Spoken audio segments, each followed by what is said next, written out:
This is Tanveer Mohammed Masudan in this edition of Travel and Event. I would rather speak on the current Ukrainian crisis that has been engulfing that part of the world. Well, about the events that led to the current chaos and mayhem out there in Ukraine is basically pretty much similar to what happened in Syria, Sudan, and to what happened to countries which were basically engulfed in the Arab Spring as well. So the events are basically pretty much similar to the events that led to the chaos in Syria, Sudan, and other parts of the world. It was all got to do with public unrest and agitation over their rulers.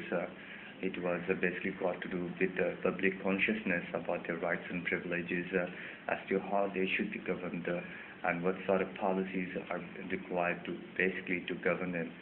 So I thought it was all got to do with public anger and public consciousness as well. Now the international community has got a very scarce role to play in this current mayhem that is prevalent in Ukraine and other parts of the world. Instead of that,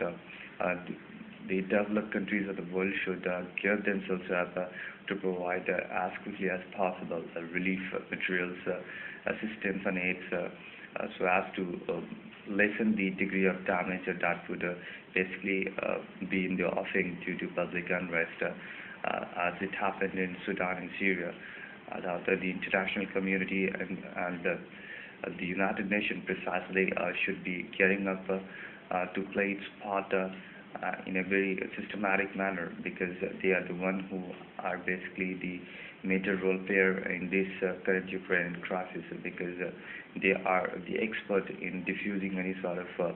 public unrest that goes out of control of the government of that country. They need to ensure that the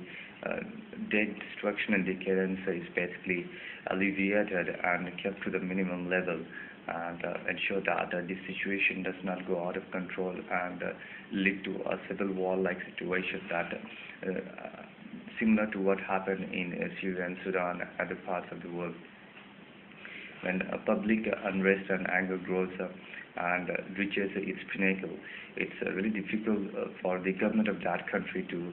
basically control them. And at that point of time, and in situations like that, institutions like United Nations really got to play their part in the form of sending their troops, in the form of sending their UN observers, ensuring that the level of destruction is kept to the minimum level, and it's got to do with the people sitting in the higher levels of this platform to ensure that they basically come up with policies, certain conventions, certain peace treaties to make sure that the trend of unrest and chaos is basically removed by way of their